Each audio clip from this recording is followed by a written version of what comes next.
una mild lang yan, tapos magsascar ang liver natin, then it actually can turn into cancer. Napraning ako. Yung paranoid na talagang fear, aking sister breast. Tapos ito, may mild liver na matataas for 3 years.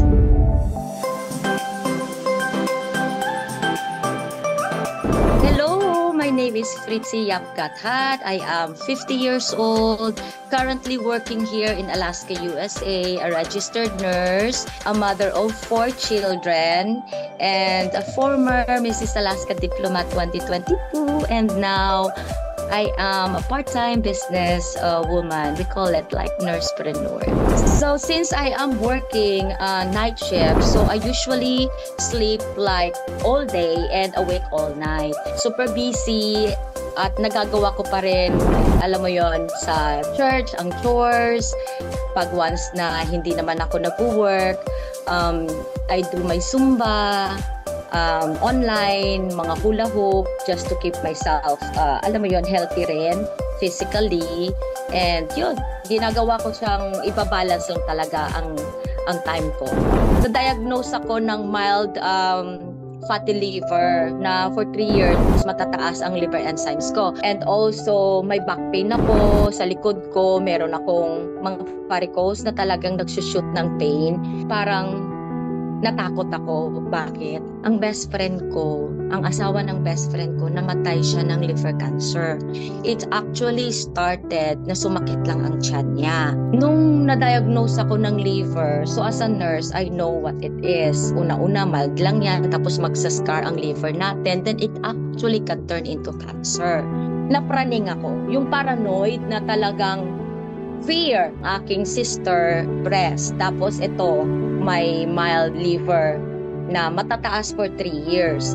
So nagpa-check ako ng lahat-lahat ng mga autoimmune ko dahil nga sa paranoia ko, dahil natatakot ako it will turn into something na magiging grabe nga, especially the cancer. I changed everything. Kumbaga, kulang na lang siguro, kain na lang ako ng damo. Kasi talaga naniniwala ako na ang kinakain talaga natin ang nagkukose. Sa ngayon, yung mga kinakain natin sa demand ng tao, yung parang marami ng modification ang kinakain natin. Marami na siyang mga, alam mo yun, hindi na siya organic kumbaga. I think stress din dahil sa trabaho ko. Grabe ako kumain ng ng mga high in cholesterol. So yun ang feeling ko na nagkukos sa high ng liver enzymes ko. Actually, na-introduce to siya ng isang stranger sa Facebook Messenger. Sinare niya lang sa akin. I-try ko daw ang ganitong product. Dati na akong umiinom talaga ng mga superfood. I-introduce sa akin ng barley, tinikman ko. So nasarapan ako dahil nga masarap ang barley at naniniwala talaga ako ng mga superfood na yan noon pa. Yun nga lang, ang mga dati kong iniinom, hindi ko talaga kaya. Ang lasa talagang hindi ko kalunok. So ito, nag-enjoy ako. Retest mo ako in 3 months. So ang ginawa ko, modify ko ang diet ko.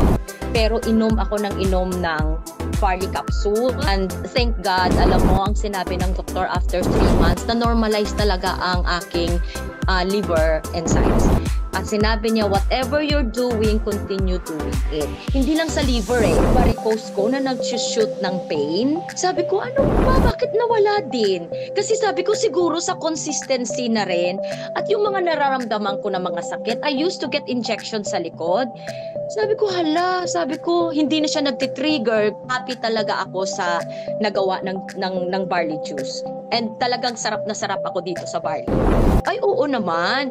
Ako naniwala ko, I have to be the user muna, diba? Kasi ang hirap naman na i-recommend mo ang product na ikaw mismo hindi mo naman alam na effective, diba?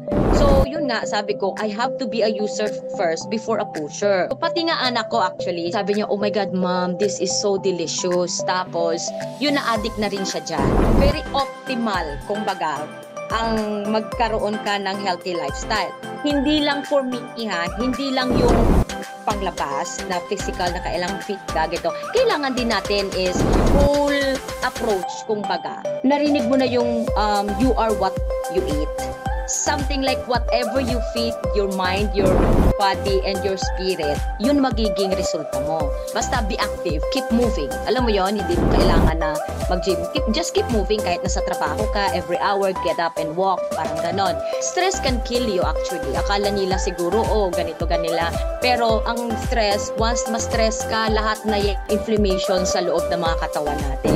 Ang spirit mo, kailangan mo rin maging healthy.